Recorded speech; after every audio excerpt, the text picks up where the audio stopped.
Hello, everyone, and welcome inside Mike's Bar and Grill. It's episode 12 of the BW Athletics Roadshow. I'm Matt Florjancic, and for the next hour, we'll be talking Yellow Jacket, Baldwin-Wallace Yellow Jacket sports. We'll be taking a look back at the week that was, and then we'll be joined by a series of guests, including our two newest coaches here at Baldwin-Wallace, Gretchen Toddy, the stunt coach, and Maria Krecky, who will be the men's and women's bowling coach here at Baldwin-Wallace.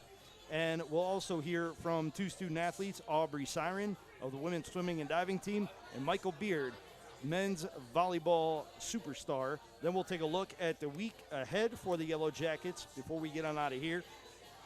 Taking a look back first at the week that was, we'll start with women's basketball, and the number 14 nationally ranked Baldwin-Wallace University women's basketball team defeated the 10th ranked team in the country, Ohio Northern University, in an Ohio Athletic Conference matchup by a final score of 66-62 in overtime at the Ersprung Gymnasium inside the Lou Higgins Center last Wednesday. BW was led by a graduate student All-Ohio Athletic and academic All-Ohio Athletic Conference performer Megan Hensel, who scored 13 points and pulled down 8 rebounds. Sophomore forward Bella Valent and sophomore guard Emily Irwin each scored 12 points. Valent added 6 rebounds to go along with those 12, while Irwin had 4 rebounds and handed out 3 assists. Junior guard Sylvie Sonneman also scored in double figures as she scored 10 points and added 6 rebounds and 2 steals. Then the Yellow Jackets took to the home court once again on Saturday afternoon, and they defeated the Muskingum University Fighting Muskies by a 69-44 count inside the Lou Higgins Center. Prior to tip-off, they honored their 3 senior athletes, guard Reagan Schill, guard Megan Hensel, and academic All-OAC guard Izzy Andrews. BW was led in scoring by Valent, who had a team-high 11 points with 6 rebounds and 4 assists.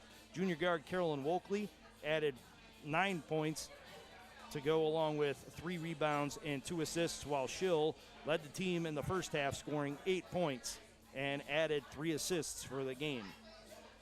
The number 4 ranked nationally Baldwin-Wallace wrestling team won its 3rd consecutive Ohio Athletic Conference championship as it defeated the University of Mount Union by a final score of 37-3 inside the Timken Gymnasium at the McPherson Academic and Athletic Center down in Alliance. BW then defeated NCAA Division II Ashland University by a final score of 26-18 to claim its 7th league championship in the last 8 years. The Yellow Jackets are 1 year away from tying the school record of 4 straight conference championships, which they set from 2015 to 2019 against Mount Union senior, number 3 nationally ranked Jacob Decatur, won at 125 pounds, 20-5 via a technical fall at 133 pounds. Junior and also number 3 ranked Jaden Hinton, who was this week's OAC Wrestler of the Week, won by a 13-4 major decision. Robbie Palmieri won at 141 pounds with a 7-6 decision, while junior All-American and the number 1 ranked 149-pounder in the country, Michael Petrella, won by major decision by a 12-2 count. Tommy West, the number 11 nationally ranked sophomore in the 157-pound class, won a 4-0 decision.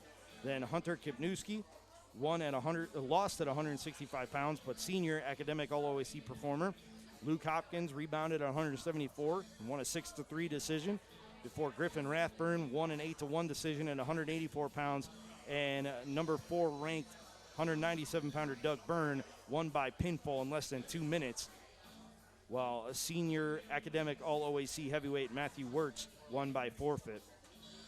In the Ashland match, Decatur Palmieri won by decisions in 133 and 141-pound classes. Petrella won by pinfall in 145 at 149 pounds. West won by pinfall in under 3 minutes at 157 pounds.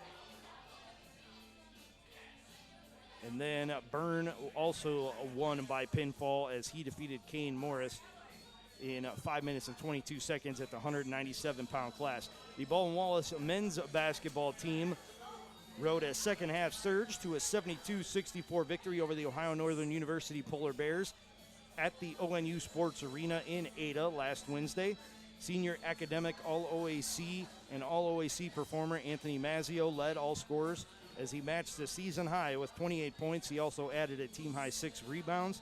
Senior All-OAC and academic All-OAC guard Jake Snyder also reached in double figures as he scored 11 of his 14 points in the second half. He also recorded a game highs with 6 assists and 4 steals. Sophomore forward Zoltan Nagy matched Mazzio's team high with 6 rebounds.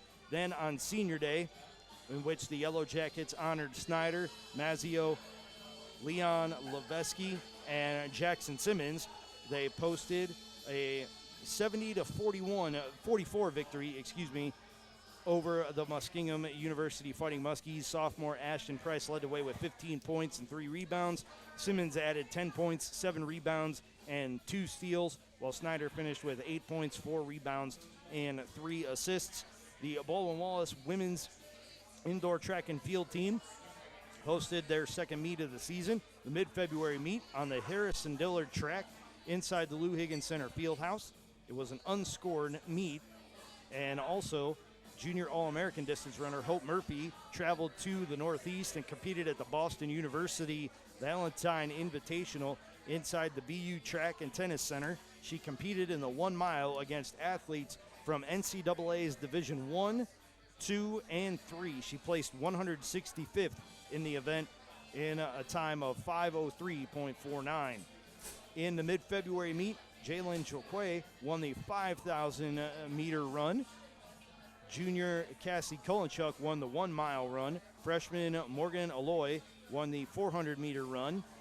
Senior Elizabeth Schultz won the weight throw with a distance of 50 feet, 4.5 inches, and she was also today named the Ohio Athletic Conference Indoor Field Athlete of the Week for her performance.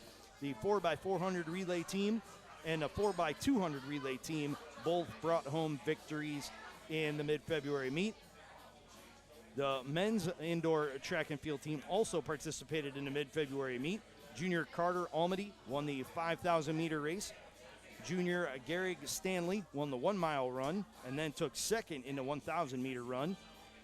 Senior Shadaryl Clark won the 55-meter hurdles. Junior Vontae Jackson won the 55-meter dash in a time of just 6.5 seconds. Sophomore Christian Pfeiffer won the high jump. The 4x400 and the 4x200 meter relay teams also brought home event victories. And the men's volleyball team faced off against NAIA school Carlo out of Pennsylvania in a non-conference match, and the Yellow Jackets won in straight sets 25-13, 27-25, and 25-12. Michael Devlin, the sophomore outside hitter, led the way as he finished with a match-high 15 kills and 4 digs. Sophomore setter Evan Herbst added 36 assists, which matched his single-match career high. He also added 6 blocks, while freshman middle hitter Colby Whiteside posted a career-high 7 total blocks and added 8 kills. Junior All-Midwest Collegiate Volleyball League outside hitter Michael Beard of Baldwin-Wallace University was named the American Volleyball Coaches Association National Player of the Week last week. He earned BW's first ever national honor for men's volleyball as he helped the Yellow Jackets go 3-0 last week by beating Thiel College and Medaille University in straight sets and then pulling out a 5-set victory over Concordia University of Chicago. In that win over Chicago, Beard collected a career-high 29 kills with a .382 hit percentage. He added 8 digs and an ace on the season.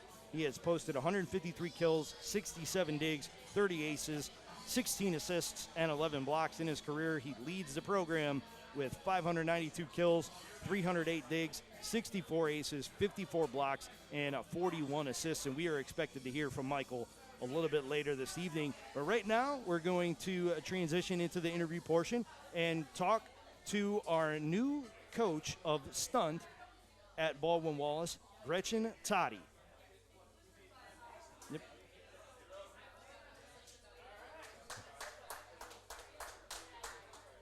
Hello, Coach. Hi. How are you? I'm awesome. How are you? Good, thank you. Thank you very much for joining us here on the BW Athletics Roadshow. Pleasure to meet you.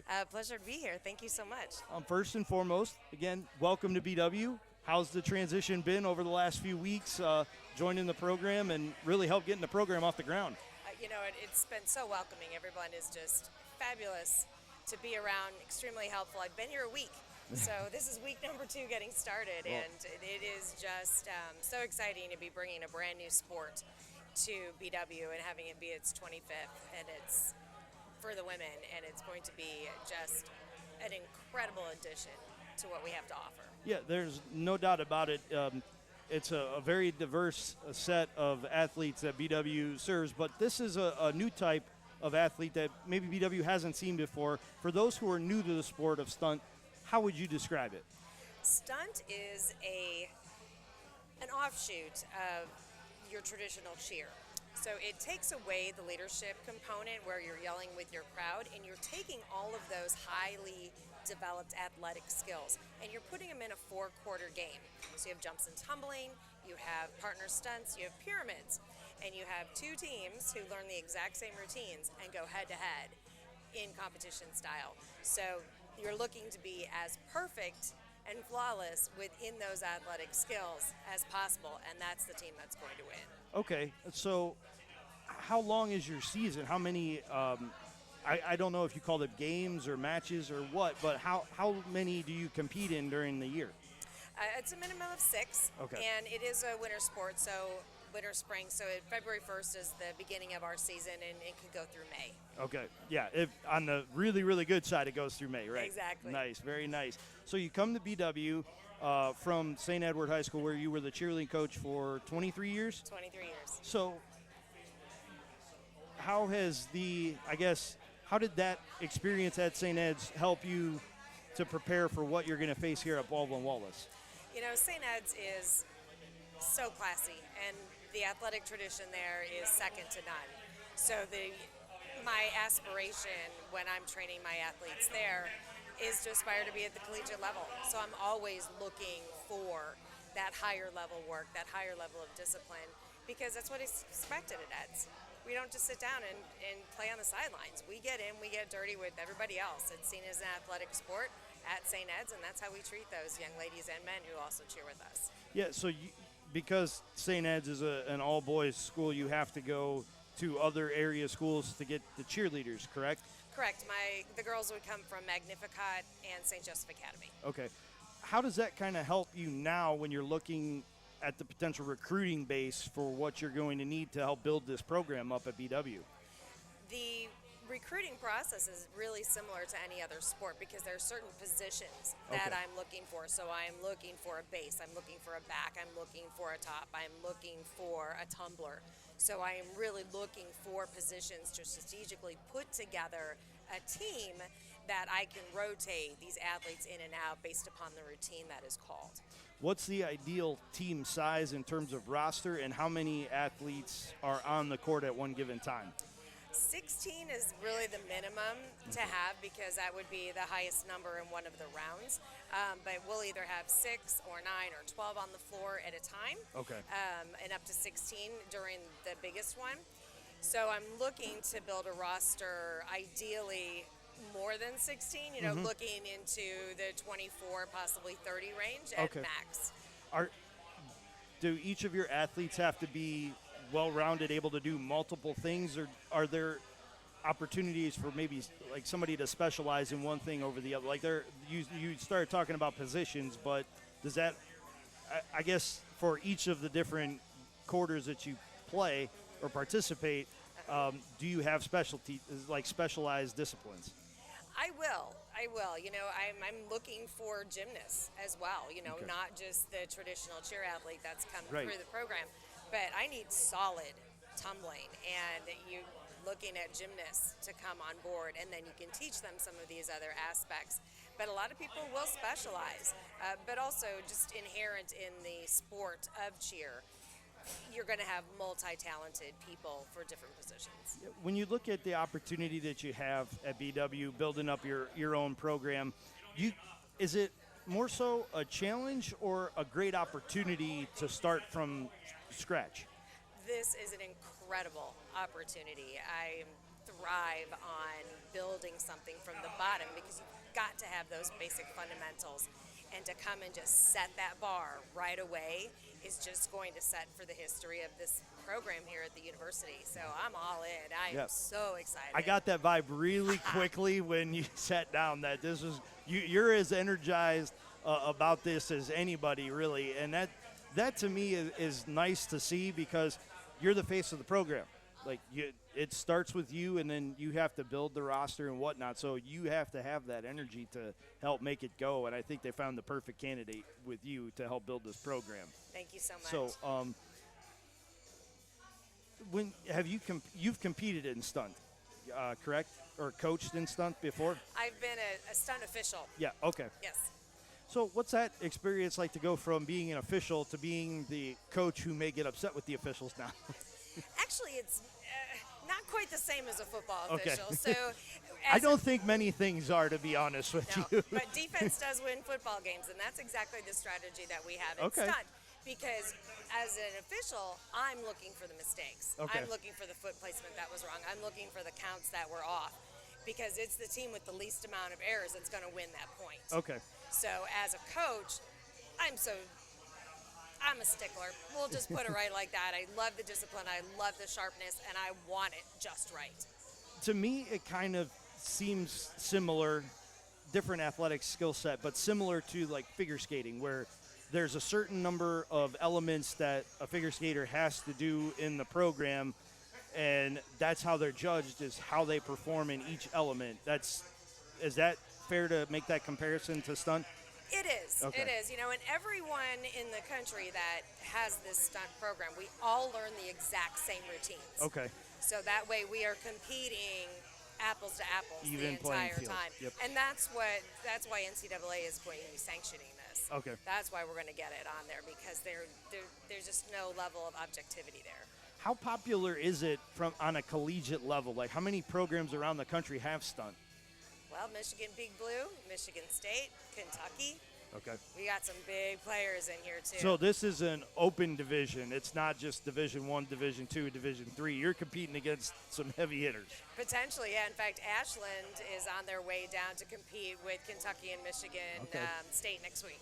That's awesome. Mm-hmm. That's cool, because you get exposed to a way bigger crowd than maybe you would if you were competing against just other Division III schools. So that's got to add to the excitement level, I would think, that these girls may come to a Division III school, but they're going to be right up there with some of the best in the country. Absolutely. The opportunity to expose these athletes to tremendous skills is fantastic. So you mentioned that you look for gymnasts and you look for people that put in work, but what do you think, in your opinion, makes the ideal stunt athlete? I really like a solid human being. Good. You know, Starts with a good foundation. It does. It does. You know, I don't care what kind of athlete you are. If you're not a good human being, you're not going to be a good team player. And we've got to have good team players in order to make this work. We're playing with people's lives here. We're throwing them in the air. We've got to be able to catch them. You've got to be able to have that trust factor. So I'm looking for really solid human beings as well. Yeah, no doubt about it. That's the element that I think a lot of people forget about with competitive cheerleading and stunt, is that there is a high physical risk to the athletes that are, yes, they're flying through the air, but what goes up must come down, and you hope that you got somebody underneath them. Exactly. Yep. Away from coaching cheerleading at St. Ed's, you're a lifestyle coach, personal trainer, wellness consultant. You've also taught aquatics, been a high school teacher, and a university lecturer. Did I miss anything on the resume? I don't think so. Okay. That's about right. I mean, how do you keep up with that busy schedule? I mean, you don't seem like the type of person that just enjoys her downtime. I mean, you seem to always be on the go. Well, you know, a lot of that just goes along with my lifestyle. I went to the University of Oregon and have my master's in sports medicine, biomechanics, and exercise physiology. So it's what I've always done. It's who I am. Right. And it is developed into a beautiful lifestyle where I can continue to help people find their niche in their lifestyle as well. It's a unique combination of real life applicable skills and then your studies that you bring to a coaching perspective. And to me, I find that very interesting, because you're looking at it from the trying to get the athletes ready for competition, but you also have the knowledge and the training to understand when it's time to back them off physically to help them get sharp mentally as much as physically. Yes, I feel so blessed to have that as part of my background, and I'm really going to be able to apply that at the college level because I can.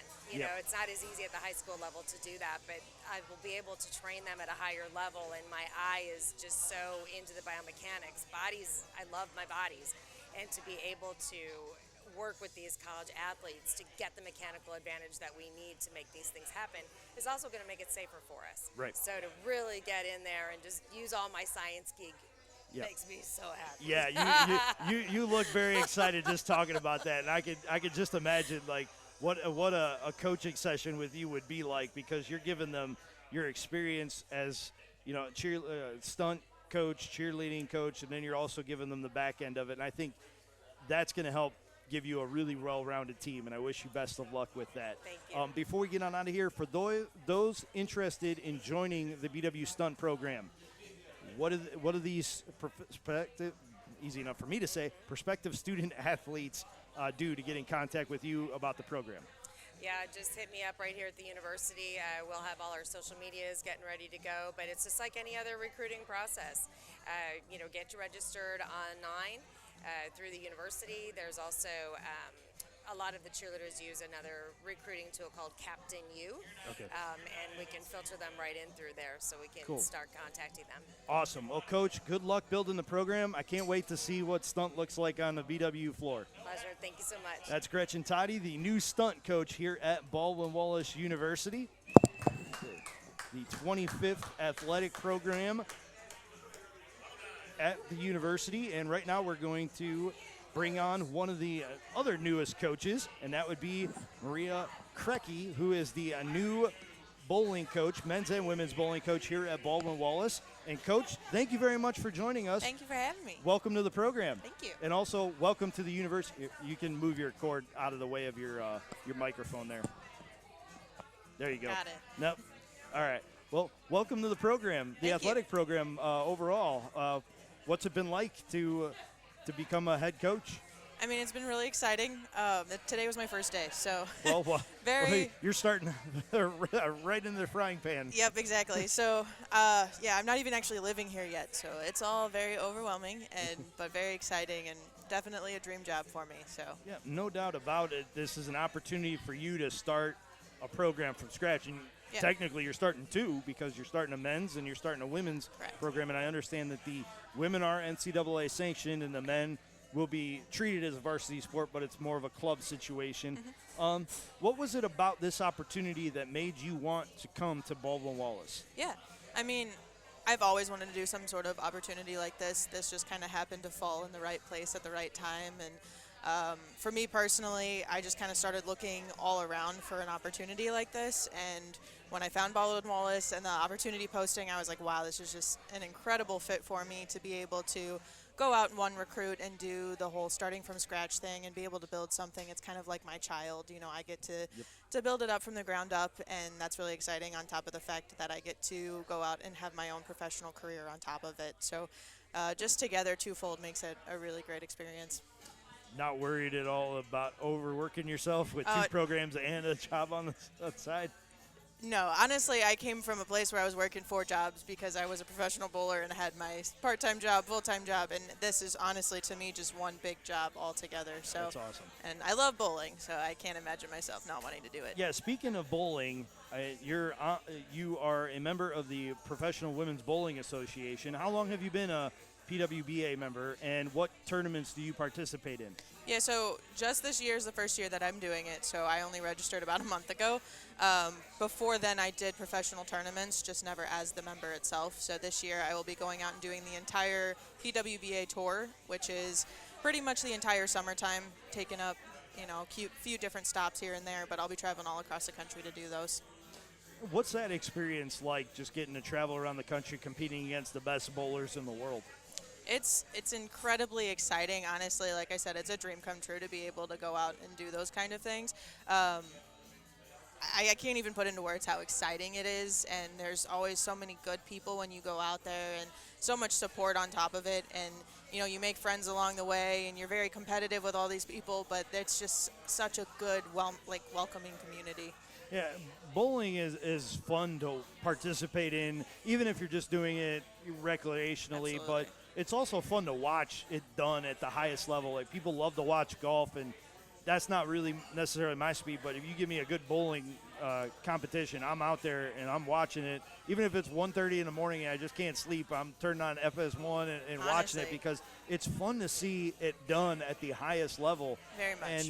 And you have the personal experience. You've not only seen it, you've done it. I mean, that's got to be pretty cool to compete. Say you've competed against some of the best in the world. Absolutely. Yeah, I've met the best in the world. That's the best thing about, the bowling community is you can go out professionally and bowl, and you're meeting the people that you grew up watching on TV, and you're competing against them.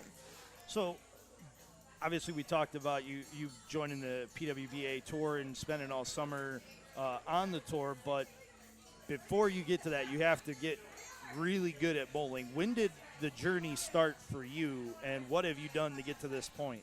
I mean, my journey started when I was about 5 years old. I walked into a bowling alley. I honestly remember walking into my brother's bowling league, and I was too young to actually join the league, and I cried to my mom because I wanted to bowl so bad. She was a semi-professional bowler as well, so because of her and growing up in the area and just that kind of, it was really, really fun to grow up in the bowling community itself.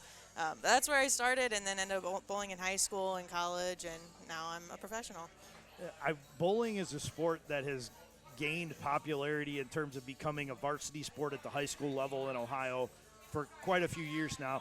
Unfortunately, it was after my time in high school. I was still a little bit upset about that because I would have loved to have done it in high school. But, I mean, it just seems like Northeast Ohio is a growing bowling community. It always had a strong bowling community from a recreation league standpoint, but now it's filtering down into the schools, and there are programs all over that form a nice recruiting base for you to look at. Yeah, that's honestly really exciting, and one of the reasons that I think that this opportunity is really, really great, because I was just looking the other day, there's only about 4 colleges that actually offer bowling in the state of Ohio, and where I come from, they're everywhere, and there's so much competition, and this is just kind of one of those spaces that it's already a growing bowling community as is, and this is just kind of another opportunity to allow students to maybe not go so far from home just to be able to compete and also get, that good academic behind it, and so... Yeah, so do you view this more as a challenge or an exciting opportunity because you're starting from scratch? You base level, you are building it up from day one. I mean, it's definitely both, but honestly, I'm more excited than I am nervous or scared about the road that I have ahead. There's definitely going to be challenges that come up, but definitely excited. I mean, you don't seem to be one to back down from a challenge. In addition to bowling, you mentioned that you kept a busy schedule. You were an assistant high school coach in Illinois, and you were managing a traineeship at Penske and then serving as a financial planner for a company, much like Coach Toddy. You don't like too much downtime. You like staying busy, don't you? Oh, I love being busy. There's not a day that, and I want to be busy in the bowling alley. That's just kind of what I found. So anything that I can do to get out of the house and into a bowling alley, I will be there. How much fun do you have on the lanes, even on a bad day when you're not throwing, the game that you think you should? Yeah. How much is this just a passion for you that, like, you just want to be around it all the time? Yeah, I mean, there are those days that it really gets down on me and I want to do better, and, it does hurt. And I think that, the sadness that comes out of not winning or not doing well is really just some of that passion getting thrown in there. But honestly, there are days that I'm bowling, poorly, and I acknowledge it, and I just kind of say, well, I can either, continue bowling poorly, or I can, wake up a little bit and get back on the lane and keep going and keep fighting for it, because it is really my passion. So it's still very, very fun, and especially if you get through a tournament where you started really bad, you ended all right or even good, you can kind of take a good step back from that and say, that's a good, fun experience regardless of how it started. Yeah, bowling is something that I love to do in my free time. I love being out there on the lanes, and you have a really good game in a series and you're thinking, wow, this is off to a great start. And that second game hits and you throw a couple of bad balls and you're just like, oh, it's going to be one of those days. But as a coach, how do you help an athlete come out of those slumps? Is there anything you can do to help them kind of recenter themselves? Yeah, absolutely. And that's a lot of the strategy that I've kind of found that works for me. And I got to find, obviously things that work for each individual. But I think the biggest thing is having fun and having people to support you during those bad times. You're going to make bad shots. That's just the way Everybody of bowling. does. Yep. Every single, no one bowls a 300 every single time. So I will never expect that out of my students, and I will never expect them to throw a great shot every single time because it just doesn't happen. But when it does happen, if you're starting to get mad and things like that, we just need to relax a little bit. Have a little bit of fun because truthfully, you can't look at the last frame and then bowl your next frame because you're just going to be mad about the frame before. You got to reset completely, bowl the next frame because there's nothing you can do if you missed a spare. So you mentioned bowling a 300 game. Do you have one of those on your record? And if so, how many? I do. I actually only have one, and it's not even sanctioned, unfortunately. And Still counts. It still counts to me, absolutely. Somebody saw it. Well, yeah, it was in a league, too. It just wasn't a sanctioned league. So, unfortunately, I don't have it. I had an 842 series on top of it. So, it was an incredible night. And then I just honestly don't bowl as many leagues, because of that. And so, when I went back to St. Louis, I was hoping I'd maybe, pop one in there because I was in 3 or 4 leagues and just hasn't happened yet. So, hopefully I'll find a league out here and I'll throw my first sanctioned 300 out here. There are quite a few bowling alleys around the area. We could talk off air about that, but I'll help you find one if you're looking for it because, like I said, Northeast Ohio for generations has been a big bowling community, and you're going to find it really quickly that it has gone down to the high school level, and there's some really good bowlers at the high school level. Yeah, and it's incredible. It's a great market to step into, absolutely. Before we let you go, like Coach Todd, like I asked her, how do prospective bowlers get in touch with you and find out about the program? Yeah, my email and my phone number are on the website. There's a Recruit Me on the website as well. So feel free to reach out, honestly, at any time. I'm also really heavy on social media, so I can be found just about anywhere if you want to look me up. Instagram, TikTok, Facebook, honestly, anything. I am reachable at any place. And you start in the spring of winter-ish 2024? It'll be fall, yeah. Fall, so, okay. September-ish, 23. yeah. All right, so you don't have much time. Not much time, that's for sure. But that kind of adds to the excitement level. Oh, yeah. You know that you got to hit the ground running, literally. Oh, yeah. I love pressure, so the pressure will keep me going for sure. Well, if you can handle the PWBA pressure and all that, I think building your first program will be just fine. We wish you the best of luck in building the program, and also best of luck this summer. Thank you. Where can we watch you do what you like to do best on the bowling alleys this summer? Yeah, Bowl TV is probably the best place because they live stream just about every single tournament that there is. And then if I happen to make it to a TV final, that's going to be, I believe I don't even know which program they throw it on anymore. It used to be Fox Sports, but it's not anymore. But at some point, if I make it, you'll see me post on Facebook and Instagram. So That's awesome. Follow me on social media for those updates. Any tournaments in the Ohio area this summer that we could come out and watch? There's actually a PWBA stop in the Ohio area. It's in Parma. I believe it's in July, maybe. I'll have to double check that. But that is in the Parma area, so that would be a great opportunity, especially for incoming athletes. If they want to come watch, definitely a great opportunity to do that. Yeah, if you want to see what it's like at the highest level and see what you could be a part of with Coach here at the Baldwin-Wallace program, definitely recommend getting out there and watching it. Coach, thank you very much for the time. It was a pleasure talking with you. Best of luck building the program. Thank you. That's Coach Maria Krecky, the new bowling coach, men's and women's bowling coach here at Baldwin-Wallace University, and she will be building 2 new programs that will start in the fall of 2023. Right now, we're going to transition and talk to a women's swimming and diving athlete, Aubrey Syron. And Aubrey, thank you very much for joining us here on the program. It's a pleasure to have you. Hi, nice to meet you. Nice to meet you as well. First and foremost, how's the season gone for you and the team? Honestly, really exciting. We've made a lot of moves this year in and out of our conference. We've had a few more Division II out-of-conference meets, and we really stepped up and came up to the challenge. And then personally, I think this has been the most exciting season for me. I have taken on a new event, the 200 fly, so being able to see how I can compete in that range this year against the other OAC competitors has been really awesome. Yeah, you mentioned something that I had on my questions to ask you is how do you determine your events that you will participate in? Like, between you and the coach, how does that happen? Like, is that something you do as a young athlete and you realize what you're best at? Or do you sometimes have to sacrifice that for the good of the team? It's kind of a mix of both. I feel like our coach does a really great job with recruiting and identifying like where people's natural skills fall. But she also can kind of see hidden talents and push you to do things that you might not be so comfortable with. Aubrey, can I get you to raise your mic up a little bit? You're really low on the sound. me? There you go. That's a little bit better. Thank you very much. But as I was saying, I came in as a butterflyer and a backstroker, so I was comfortable in my shoes, swimming hundreds, no problem there. And Coach Laura was suggesting that I try 200 fly, and I was like, okay, it's kind of big and scary, but I trust you and we'll make the most of it. So through training the past year and a half or so, I've gotten down to my best times within the past few weeks. And with OACs coming up this weekend, I hope to get another personal best and kind of go out with a bang in my senior year.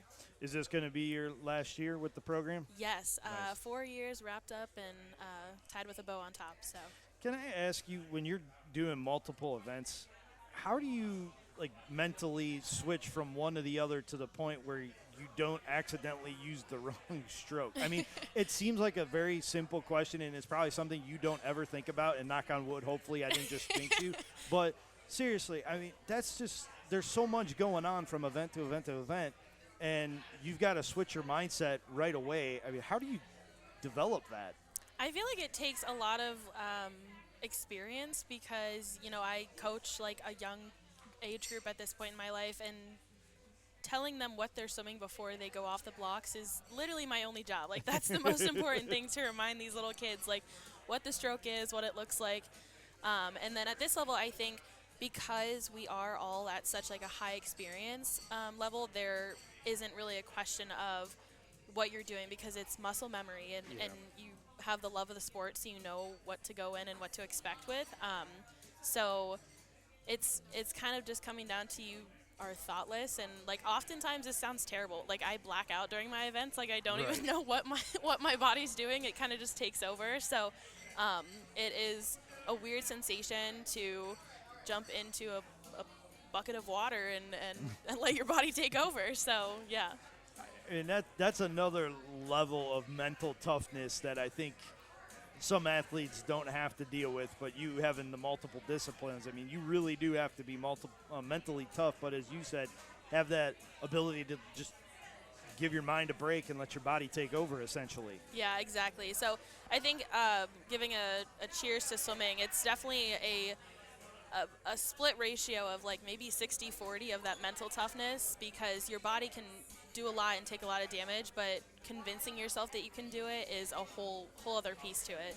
So how do you, speaking of your body taking a lot of damage, a lot of the swimmers I know have dealt with some shoulder issues and other issues along the way. How do you go about making sure that you're ready on meet day? You taper down your workouts properly so you're in the best physical condition that you can be on meet day?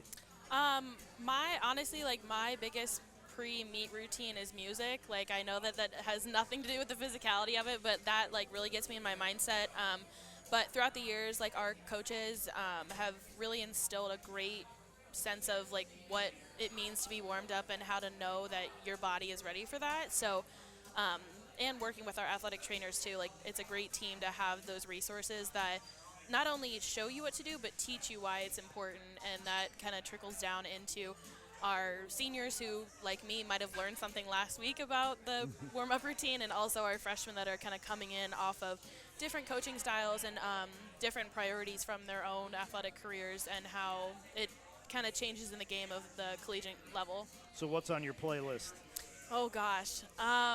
Well, I'm going to the SZA concert in 2 weeks in Detroit, so she is up there. I'm a big Drake fan.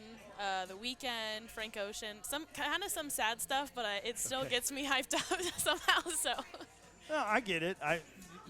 Everybody has their own thing that you can listen to that puts you in the right mind frame for competition. Yes. I mean, I listen to when I competed in athletics, and even when I'm getting ready for a broadcast, I just throw on my music, trying to forget about everything else that's going on, and focus in. And I have a very eclectic playlist. I go from everything from country to heavy metal, hip hop, and everything in between. I even have Christmas songs on my playlist. It's like music roulette, so it you really never know is. what you're gonna get. Right, and sometimes you're in the you're just not in the right mindset to listen to one thing, and you want to try something different. So, Yeah. I mean, I imagine that's why you have quite the diverse selection as well. There is a very diverse selection, that's for sure. But that's okay. That keeps things interesting.